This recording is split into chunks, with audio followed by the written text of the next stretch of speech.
জাকাতের টাকায় ইফতার সামগ্রী দেওয়া যাবে? রমজান মাসে অনেকের মনে প্রশ্ন থাকে যে কারো ওপর জাকাত ফরজ হয়েছে।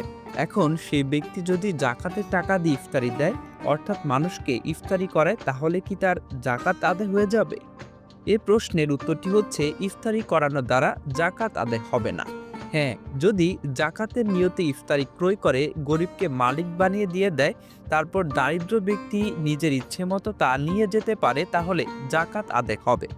জাকাত দেওয়ার ক্ষেত্রে আমাদের সমাজে সাধারণত এতিমখানা বা মাদ্রাসার গরিব এতিম ছাত্রদের প্রাধান্য দেওয়া হয়। জাকাত দেওয়ার ক্ষেত্রে জাকাত আদায়ের ক্ষেত্রে মূল শর্ত হলো প্রকৃত হকদারকে তার পাওনা অর্থাৎ জাকাতের টাকা বুঝিয়ে দেওয়া এবং মালিক বানিয়ে দেওয়া।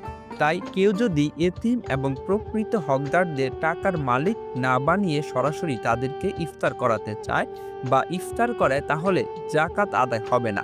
কারণ জাকাত আদায়ের ক্ষেত্রে মূল শর্ত হলো প্রকৃত হকদারকে তার পাওনা অর্থাৎ বুঝিয়ে দেওয়া এবং মালিক বানিয়ে দেওয়া।